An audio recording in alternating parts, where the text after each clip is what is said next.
Rahman students, इस video में हम इकाई के जनरल मकाब यानी क्यूब रूट्स ऑफ यूनिटी जो है वो ड्राइव करने जा रहे हैं। ये 10th क्लास का मैथमेटिक्स उसका फर्स्ट चैप्टर मैंने उसकी वीडियोस अपलोड कर चुका हूँ। सेकंड चैप्टर स्टार्ट है, 2.1 कंप्लीट हो गई है। 2.2 जो है वो क्यूब रूट्स ऑफ यूनिटी से रिलेटेड है। तो अब सबसे पहले हम ड्राइव करते हैं, समझते हैं कि इकाई के जनरल मकाब या क्यूब रूट्स ऑफ यूनिटी होते क्या हैं, इनकी वैल्यू क्या होती है। ठीक हो गया। तो जैसे कि नाम से ज़ाहिर है कि यूनिटी, ये देखें इसमें यूनिटी आ रहा है, और इस उर्दू में कहेंगे तो ये इकाई, इकाई को यूनिटी कैसे कहते हैं, ए को, वन को। अब इसमें हमने क्या करना है कि ए का क्यूब रूट निकालना है। क्यूब रूट क्या होता है, तीसरा जदर जिसे हम उर्दू में कहते हैं, तो वो हमने निकालना है। देखते हैं उसकी वैल्यू क्या आती है। तो हमने स्टार्ट कहाँ से करना है क्वेश्चन, सबसे पहले हमारे पास पता नहीं है कि इसका आंसर क्या होगा। तो जिस चीज़ का हमें पता ना हो उसको हम किसके बराबर कहते होते हैं, एक्स के बराबर। तो हमने सपोज कर लेना है, फ़र्ज कर लेना है कि क्यूब रूट्स ऑफ यूनिटी जो है या इकाई का जनरल मकाब जो है वो एक्स है। तो अब हम स्टार्ट करते हैं कि फ़र्ज किया थी हमने, सपोज दैट इकाई किसे कहते हैं, ए को। क्यूब रूट या जदर मकाब का मतलब होता है तीसरा जदर। तो ए का हमने तीसरा जदर जो है ये मालूम करना है। अब हमें पता नहीं है किसके बराबर है, तो हमने सबसे पहले इसको किसके बराबर कह लिया जी, एक्स के बराबर सपोज कर दिया कि हमने ए का क्यूब रूट या ए का तीसरा जदर जो है वो एक्स के बराबर है। उसके बाद हमने क्या करना है, इसकी जो है एक्सपोनेंशियल फॉर्म में, इसको कुव्वत नमाई शक्ल में, आपको पता है कि हम इसको ऐसे भी लिख सकते हैं। 9th क्लास में आपने पढ़ा था कि ये जो रेडिकल और इंडेक्स होता है इसकी, ये जहाँ पे ये जो भी वैल्यू हो, ये 3 आ रहा है मेरे पास, तो इसको मैं क्या करूँगा, ए की ताकत ये मेरे पास बन जाएगी 1/3। यानी कि रेडिकल फॉर्म से मैंने इसको एक्सपोनेंशियल फॉर्म में लिख लिया। जदरी जो शक्ल थी इसकी, उससे मैंने इसको किस में कन्वर्ट कर लिया, कुव्वत नमाई शक्ल में। अब ये 1/3 मैंने ख़त्म करना है, तो क्या करूँगा, दोनों तरफ मैंने मकाब लेना है, दोनों तरफ cube, taking cube on both sides, या दोनों तरफ मकाब लिया। तो जब हम क्यूब लेंगे तो ये आ जाएगी एक्स की ताकत 3 आ जाएगी मेरे पास, और दूसरी साइड पे आ जाएगा एक्स की ताकत 1/3। इसका जब हम क्यूब लेंगे तो इसके ऊपर ऐसे ताकत 3 आ जाएगी इसकी। ठीक हो गया। अब इसमें क्या होगा, 3 के साथ 3 कैंसिल हो जाएगा, तो एक्स की ताकत 3 हमारे पास आ जाएगी किसके बराबर, 1 के बराबर आ जाएगा। अब हमने क्या करना है, इस 1 को हमने इस साइड पे शिफ्ट कर देना है। तो ये हमारे पास आ जाएगा एक्स की ताकत 3 माइनस का 1, यानी कि ये +1 था, इधर आके -1 हो गया, किसके बराबर आ जाएगा, 0 के आ जाएगा। अब हमने इसको सॉल्व करना है। इसको सॉल्व करने के लिए अभी हमारे पास एक फार्मूला है, तो वो फार्मूला आपने 9th में ही पढ़ा होगा। वो फार्मूला मैं यूज़ करने जा रहा हूँ। कौन सा, ये देखिएगा, एक्स की ताकत 3 को मैं लिख सकता हूँ एक्स क्यूब। ठीक हो गया। और माइनस एक जो है, आपको पता है इसको ए का क्यूब भी लिख सकते हैं। ए की ताकत जितनी मर्जी लिख लें, ए का मतलब वो एक ही आ जाएगा एंड पे। ठीक हो गया। तो अब इसको इस फॉर्म में लिखने की वजह से मेरे पास ये फार्मूला बन जाएगा। आपको फार्मूला ये याद होगा, ए की 3 माइनस बी की 3 वाला। ये किसके बराबर होती है, a minus b into a की 2 plus a b plus b की ताकत 2। ठीक हो गया। ये वाला फार्मूला मैंने अब इसके ऊपर यूज़ करना है। तो ये किसके बराबर है, 0 के। ठीक हो गया। अब इसमें ए की वैल्यू मेरे पास, ये गौर कीजिएगा, ए क्यूब माइनस बी क्यूब, ए की 3 माइनस बी, ये ए है ये बी है। तो अब हमने क्या सपोज करना है, हमने फ़र्ज कर लेना, ए की कीमत एक्स है और बी जो है उसकी वैल्यू कितनी है, 1 है, 1 है।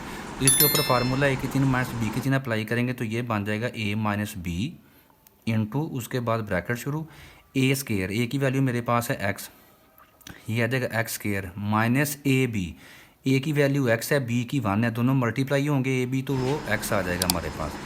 ए की 2, इसमें प्लस आएगा, a square plus a b plus उसके बाद बी स्केयर, बी की वैल्यू कितनी है, 1, तो ए का मुरब्बा 1 ही आ जाएगा, किसके बराबर आ जाएगा, ये 0 के। ठीक हो गया।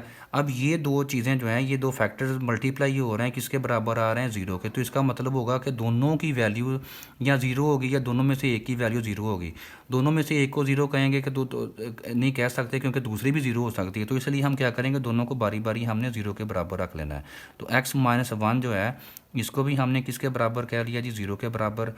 और दूसरी तरफ हमने x की ताकत 2 जमा x जमा 1 बराबर 0, इसको भी 0 के बराबर रख लिया। अब ये माइनस का 1 इस साइड पे आके प्लस का 1 हो जाएगा। तो x की वैल्यू मेरे पास आ गई है 1, एक आंसर हमें मिल गया। ठीक हो गया। x की वैल्यू निकालनी है हमने, एक वैल्यू मेरे पास आ गई है, x की वैल्यू 1 है। क्या निकाल रहे हैं हम, क्यूब रूट्स ऑफ यूनिटी। ये पेपर में लॉन्ग क्वेश्चन आ सकता है कि find out the cube roots of unity या इकाई के जदरल मुकाब मालूम करें। अब इसको मैं रेज़ करता हूँ, ठीक हो गया। एक तरफ से मेरे पास x की वैल्यू 1 आ गई है, दूसरी तरफ से अब ये वाली इक्वेशन जो है इसको सॉल्व करना है, इसकी फैक्टराइजेशन नहीं हो रही, ठीक हो गया। तो इसके ऊपर अब हम, आपको याद होगा चैप्टर नंबर 1 में हमने एक फार्मूला पढ़ा था, क्वाड्रेटिक का फार्मूला या दो दर्दी फार्मूला, वो हम इसके ऊपर अप्लाई करेंगे। तो इसमें a की वैल्यू कितनी है, यहाँ पे 1 है, तो a की वैल्यू 1 आ जाएगी। b की वैल्यू कितनी है, इसमें b की भी 1 है, और c की वैल्यू कितनी है, c की भी 1 है। याद होगा आपको, इसको कंपेयर किया मैंने स्टैंडर्ड फॉर्म के साथ ax² + bx + c के साथ, और abc की वैल्यूज लिखनी। अब ये वाला जो इसको मैं नेक्स्ट इधर करने जा रहा हूँ, ये वाला जो है इसको दूसरी तरफ इधर मैं सॉल्व करता हूँ। अब क्या करना है, हमने क्वाड्रेटिक फार्मूला यूज़ करना है। हमने, याद होगा आपको फार्मूला, क्वाड्रेटिक फार्मूला क्या होता है, दो दर्दी फार्मूला, x = -b जमा नफ़ी b की ताकत 2 -4ac, सारे का ऊपर क्या था, जज़र इसका था, और सारे का बटे में था 2a।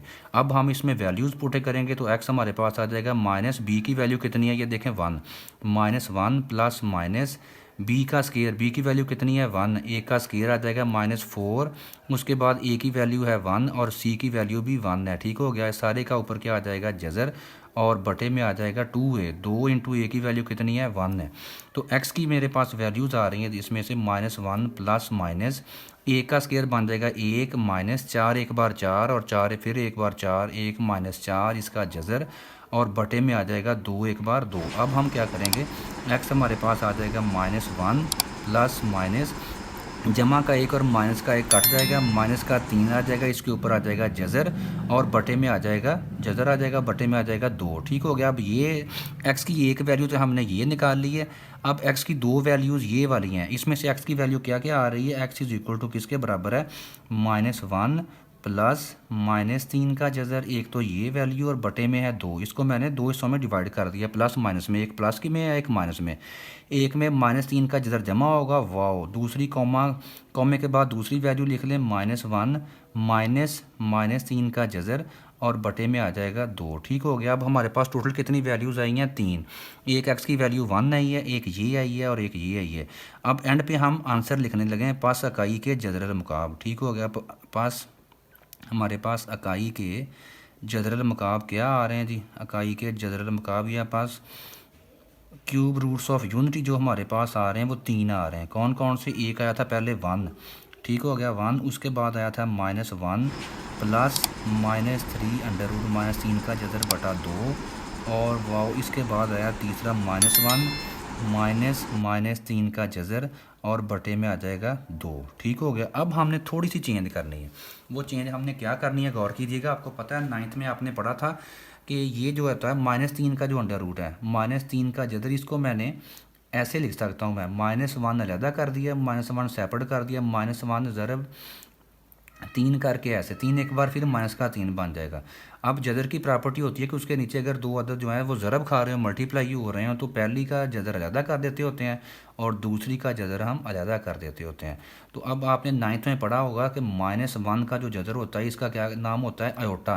तो ये बन जाएगा अयोटा, और ये ज़रब आ जाएगा 3 का जदर। इसका मतलब होता है कि -3 का जहाँ पे जदर लिखा होगा हमारे पास, उसको हम लिख सकते हैं 3 का जज़र अयोटा भी लिख सकते हैं साथ, ठीक हो गया। 3 का जज़र अयोटा या अयोटा 3 का जज़र।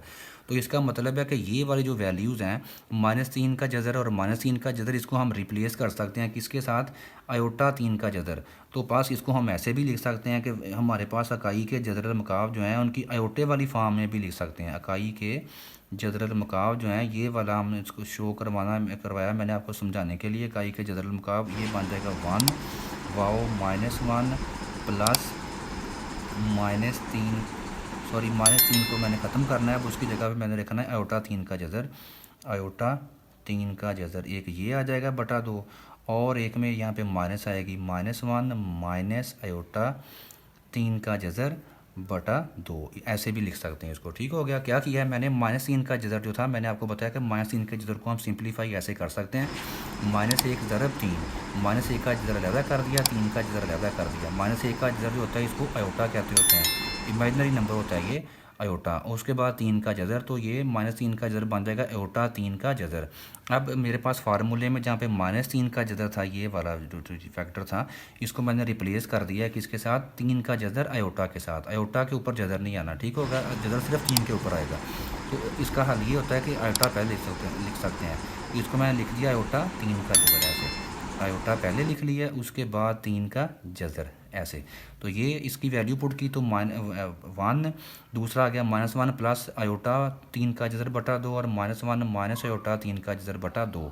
तो ये 3 हैं जी इसके इकाई के जज़र मुकाब। अब एक और हम थोड़ा सा काम कर सकते हैं जो कि आगे हमारी हेल्प करेगा, वो ये कि ये इसको बारी बारी अगर हमें पढ़ना पड़े, -1 जमा आयोटा 3 का जज़र बटा 2, तो ये बड़ी रकम है, बड़ी वैल्यू है। अब हमने क्या करना है, इसका शॉर्टकट एक नाम रख देना। जैसे आपने अपने कोलीग्स के निक नेम रखे होते हैं, तो इसका हमने निक नेम रखना है। तो इसका निक नेम क्या होता है, जो मैथ में हम इसके लिए टर्म यूज़ करते हैं वो होता है ओमेगा। तो ये हमारे पास वैल्यूज़ आ रही हैं 1 ओमेगा एंड ओमेगा स्केयर, एक ओमेगा और ओमेगा स्केयर आएगा। ओमेगा की वैल्यू कितनी है ये आपको ज़बानी पता होना चाहिए। ओमेगा मैंने निक नेम किसका रखा है, इस वाली टर्म का। तो ओमेगा है मेरे पास -1 प्लस आयोटा 3 का जज़र बटा 2, ठीक हो गया। और ओमेगा स्केयर मैंने किसका निक नेम रखा हुआ है, ये माइनस वाली जो रकम है सारी, -1 माइनस आयोटा 3 का जज़र और बटे में आ जाएगा जी 2, ठीक हो गया। तो इकाई के जज़र मुकाब जो है जी वो इस वाली फार्म में भी लिख सकते हो आप, ये वाली जो फार्म है, ठीक हो गया। उसके बाद दूसरी फार्म जो है ये वाली है जिसमें आयोटा हमने इंट्रोड्यूस करवाया है। और उसके बाद तीसरी फार्म इसकी ये है, एक ओमेगा ओमेगा स्क्वायर, ये तीनों सेम है, ठीक हो गया। इकाई के जज़र मुकाब ये भी आप लिख सकते हो, ये भी लिख सकते हो और ये भी लिखने हैं। अगर ये लिखने होंगे तो आपको ओमेगा और ओमेगा स्क्वायर का पता होना चाहिए कि ओमेगा हमने जमा वाली जो रकम थी उसको ओमेगा कहना है, उसका निक नेम जो है इस वाली टर्म का जो है ना निक नेम ओमेगा रख लिया और इसका निक नेम हमने क्या रख लिया, ओमेगा स्क्वायर, ठीक हो गया। तो ये हमने इकाई के जज़र मुकाब मालूम कर लिए हैं। ये लॉन्ग क्वेश्चन आपको पेपर में आ सकता है, बोर्ड के पेपर में, किसी भी बोर्ड के पेपर में, कि find out the cube roots of unity, या उर्दू मीडियम के लिए आएगा कि इकाई के जज़र मुकाब मालूम करें। तो वो हमने सिंपली यहाँ तक आपको सॉल्व करना पड़ेगा, आपका 4 नंबर के लिए ये लॉन्ग क्वेश्चन आएगा। नेक्स्ट वीडियो में हम करने जा रहे हैं, वो भी वीडियो आपके लिए बहुत इंपॉर्टेंट होगी। उसमें इसकी खसूसियात, characteristics of cube roots of unity, कि इकाई के ये जो जज़र मुकाब हमने निकालने हैं इनकी खसूसियात क्या होती हैं। इसके ख़ास तौर पर इसकी 4 प्रॉपर्टीज़ आपकी बुक में दी हुई हैं, लेकिन इसमें पहली 2 जो हैं वो बहुत इंपॉर्टेंट हैं, वो लाजमी आपको ड्राइव भी करनी आनी चाहिए, वो हमने आगे यूज़ भी करनी है। उनमें से 2 फार्मूले बनेंगे जो कि 2.2 सारी की सारी उन्हें फार्मूलों के ऊपर बेस करती है।